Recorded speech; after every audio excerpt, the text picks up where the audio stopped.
کہ الأخلاء یومئذ بعضهم لبعض عدو إلا المتقین۔ فرمایا بڑے گہرے دوست بھی قیامت والے دن دشمن بن جائیں گے سوائے ان کے جو پرہیزگار ہوں گے۔ پرہیزگار لوگوں کی دوستیاں قیامت والے دن بھی قائم رہیں گی، باقی جو گہرے ترین دوست ہوں گے وہ قیامت والے دن دشمن بن جائیں گے۔ الا المتقین، سوائے پرہیزگاروں کے۔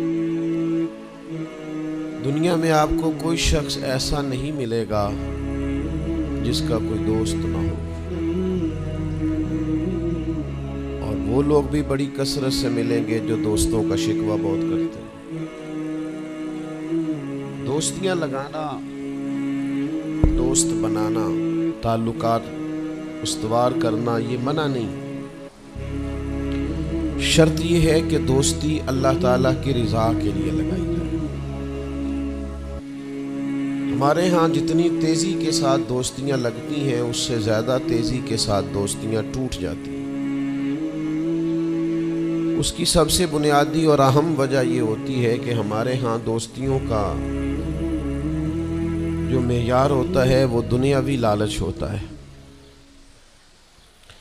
ہم اپنے مخصوص مفادات کی خاطر دوستی لگاتے ہیں، اور جب تک ہمارا وہ مفاد پورا ہوتا ہے تب تک تو ہم اس دوستی کو قائم رکھتے ہیں، اور جہاں ہم محسوس کرتے ہیں کہ اب یہ مفاد پورا نہیں ہو رہا وہاں ہم شکوہ، شکایتیں، اعتراضات شروع کر دیتے ہیں، اور اس کا نتیجہ یہ نکلتا ہے کہ بڑی محبت سے شروع ہونے والی دوستی بھی بڑی تیزی سے ٹوٹ جاتی ہے۔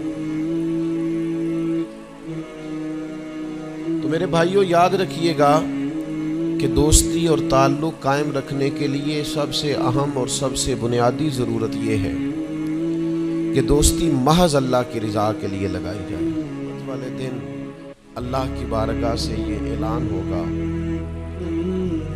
کہ کہاں ہیں وہ لوگ جو میری رضا کے لیے آپس میں محبت کیا کرتے تھے۔ رب فرمائے گا جب آج میرے عرش کے سائے کے علاوہ کوئی سایہ نہیں ہے تو میں انہیں اپنے عرش کا سایہ عطا کروں گا، کیونکہ وہ میری رضا کے لیے آپس میں دوستی کرتے ہیں، میری رضا کے لیے انہوں نے آپس میں محبت کی۔ تو دوستی کا سب سے پہلے تو یہ سٹیٹس بنائیں کہ اس کے اندر محض اللہ کی مرضی، اللہ کی رضا، اللہ کی رضا کے لیے ایک دوسرے سے پیار، منفعت نہ ہو اس کے اندر کوئی بھی، دنیاوی لالچ کوئی بھی نہ ہو، ہرس نہ ہو، ہوس نہ ہو، طمع نہ ہو، ذاتی مفادات نہ ہو۔ جب ان سے بالاتر ہو کر لوگ دوستیاں لگاتے ہیں تو وہ دوستیاں قائم رہتی ہیں۔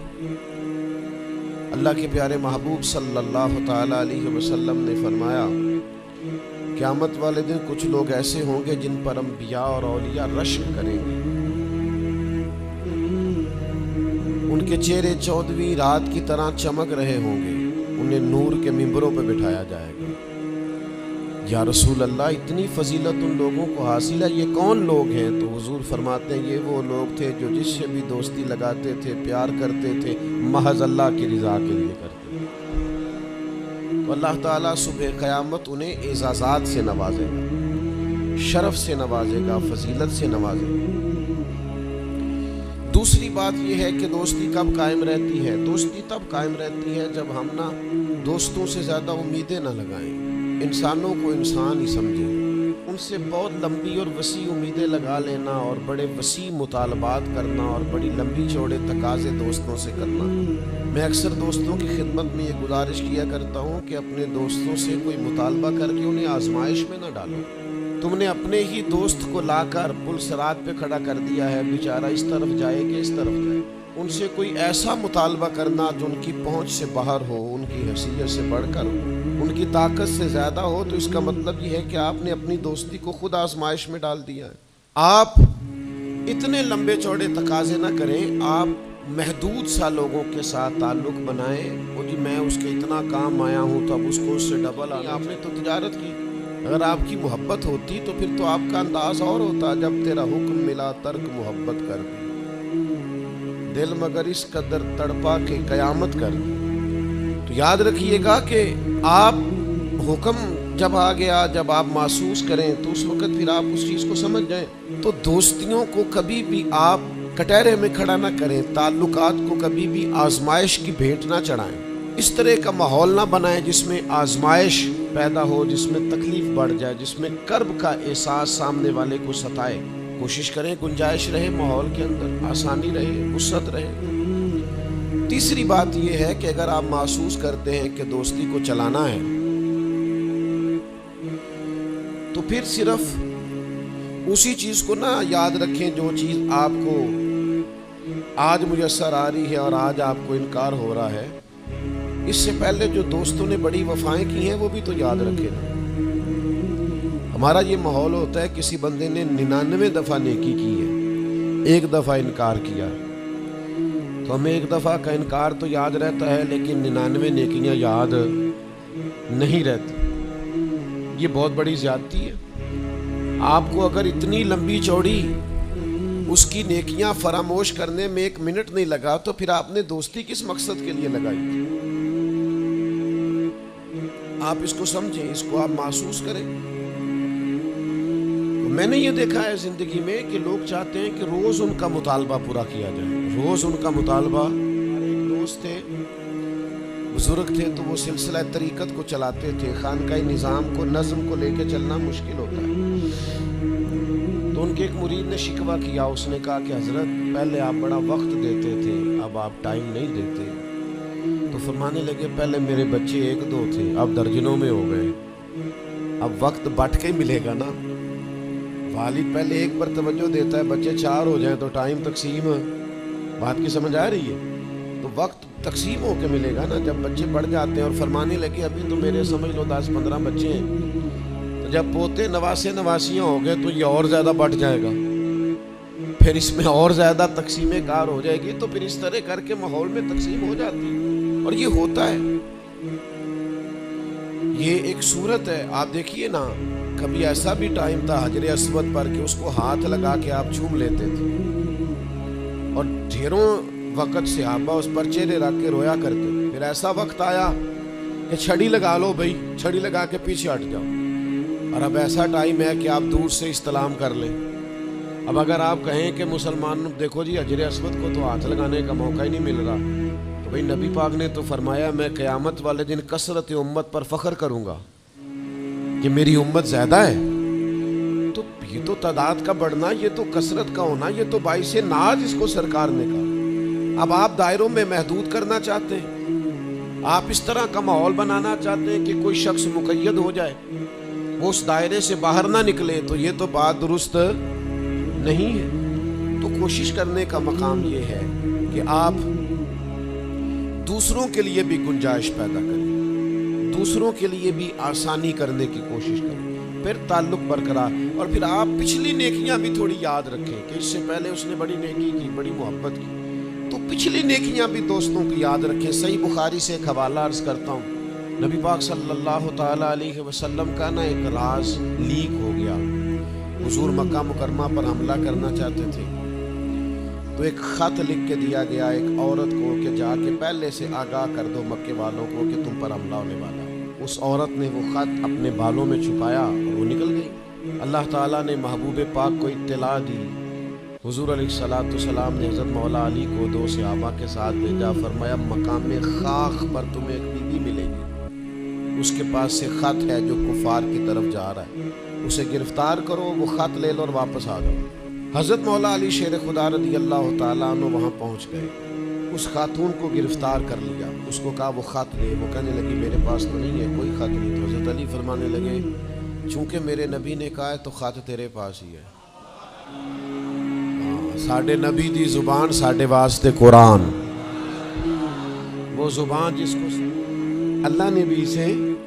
اب نبی کریم نے فرمایا بتاؤ یہ تم نے کیا کیا؟ تو عرض کی یا رسول اللہ صلی اللہ علیہ وسلم آپ میرا ظاہر باطن جانتے ہیں. جتنے بھی یہاں سے لوگ ہجرت کر کے مکے سے آئے ہیں نا, ان کا کوئی نہ کوئی رشتہ دار مکے میں ہے جو ان کی رشتہ داروں کا، بال بچوں کا، گھر والوں کا دھیان رکھتا، میرا وہاں کوئی بھی نہیں۔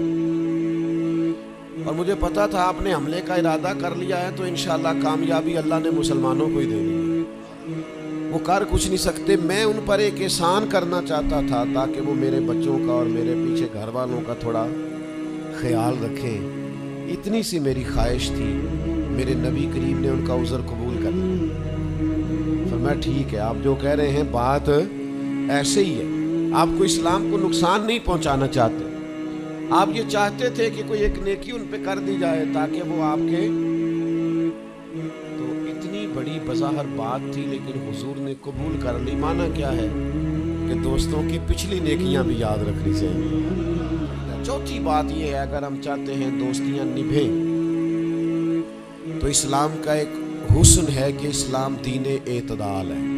اسلام کہتا ہے چلو ہی ذرا معتدل ہو گئے، پہلے ہی ذرا تھوڑا سا احتیاط سے چلو۔ ہم جب کسی بندے کے اوپر فدا ہوتے ہیں تو پھر پورے ہی فدا ہوتے ہیں، پھر تو جناب یہ بھی تیرا ہے، یہ بھی تیرا ہے، یہ بھی تیرا ہے، اور پھر جب بعد میں لڑائی ہوتی ہے تو چائے کی پیالیوں کا بھی حساب کرتے ہیں کہ وہ جو وہاں جاتے ہوئے چائے پی تھی نا، اس کے پیسے بھی میں نے دیے تھے، لہذا وہ بھی میرے بنتے ہیں واپس کر۔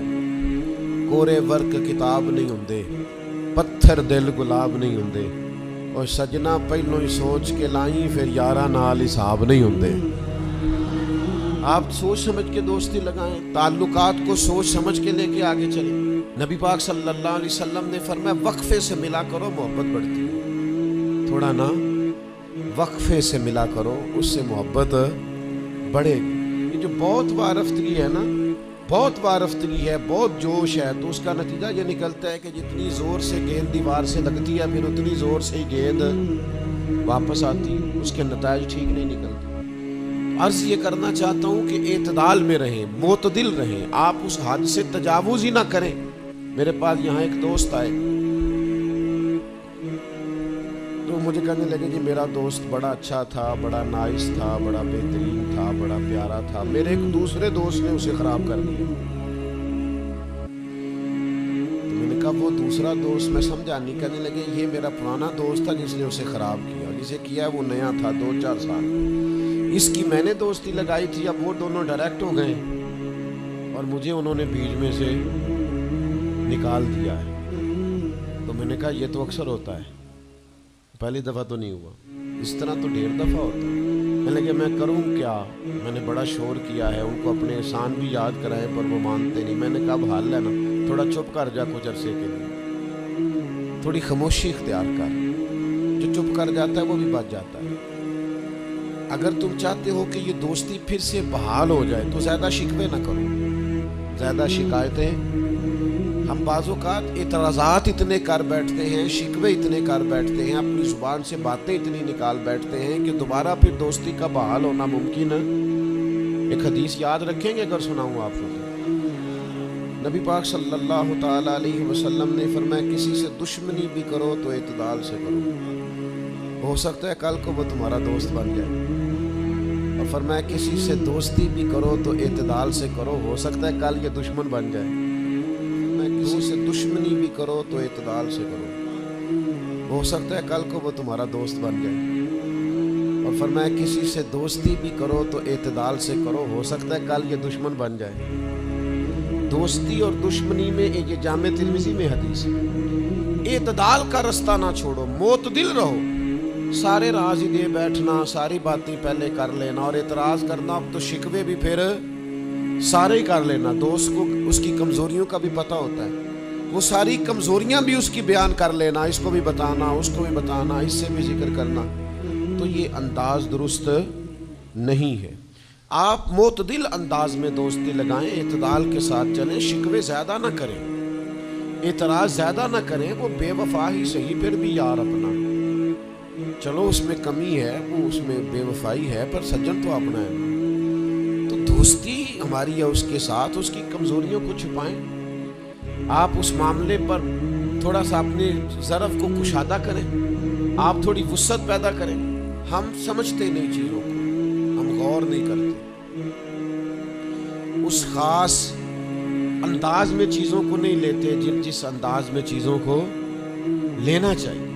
ہماری ذاتی کمزوریاں ہوتی ہیں اور ہم ان کمزوریوں کا دوسروں پہ ڈال دیتے ہیں، کہتے ہیں وہ بے وفا نکل آیا۔ بھئی آپ بھی حد سے زیادہ فریفتہ تھے، اب آپ بھی حد سے زیادہ اعتراض کر رہے ہیں۔ تو حضور نے فرمایا جس کی تعریف کر لو پھر دوبارہ اس پر کبھی تنقید کر جو بیٹھے ہیں، تعریف تو ختم ہو گئی بات، پھر تھوڑی چشم پوشی کرو۔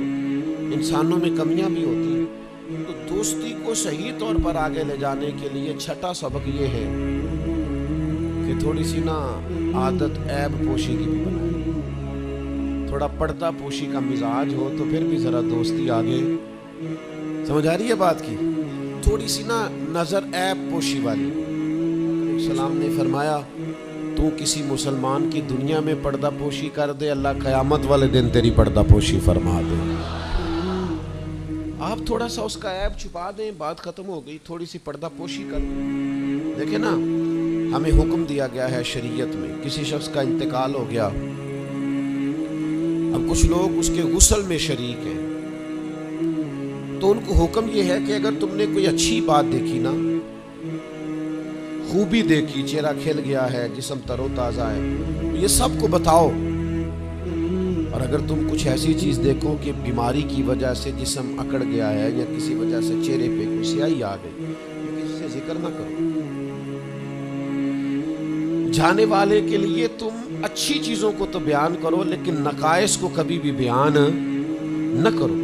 اور نبی پاک علیہ السلام نے فرمایا اذکروا محاسن موتاکم، جب تم میں سے کوئی دنیا سے چلا جائے تو اس کی اچھی اچھی باتوں کا بیان کرو، اس کی اچھی اچھی باتوں کا ذکر کرو، اس کی خیر والی باتیں ڈھونڈ کے لوگوں کو سناؤ، یہ خوبی پائی جاتی تھی، یہ خوبی پائی جاتی تھی، یہ خوبی پائی جاتی تھی۔ میں تھوڑے دنوں ہم نا صرف خامیاں یاد رکھتے ہیں، خوبیوں کا ذکر نہیں کرتے۔ اس کا نتیجہ یہ نکلتا ہے کہ ہماری دوستیاں تیزی سے ختم ہوتی ہیں، تعلقات زیادہ دیر پا ہوتے نہیں، چلتے نہیں۔ ہمیں کرنا یہ ہے کہ ہمیں اللہ کی رضا کے لیے دوستی کرنی، اللہ کی رضا کے لیے لوگوں سے پیار کرنا، اللہ کی رضا کے لیے اللہ کے بندوں کی باتیں سننی، اللہ کی مخلوق سمجھ کے لوگوں کی خوبیاں دیکھنی، اللہ کے بندے سمجھ کے ان کے اندر پائی جانے والی باتوں کو ہم نے اخذ کرنا۔ اگر ہم تعلقات میں لالچ لائیں گے، ذاتیات لائیں گے، زیادہ امیدیں لگائیں گے، اس کا نتیجہ ٹھیک ہے۔ ایک بزرگ غریب تھے پھر امیر ہو گئے، تو کسی نے ان کو مبارک دی کہ بڑی بات ہے، آپ کو اللہ نے بڑے پیسے دیے ہیں۔ تو فرمانے لگے یار پہلے جو یار تھا وہ میرا دوست تھا، اب تو ڈھیر سارے لوگ میری جیب کے دوست ہیں، اب تو جیب کا رشتہ ہو گیا ہے لوگوں کا، ڈھیر سارے لوگوں کا۔ تو دوستیوں میں اخلاص لائیں، خلوص لائیں، ساری زندگی یہ طے کریں کہ میں نے دوست کے کام آنا ہے پر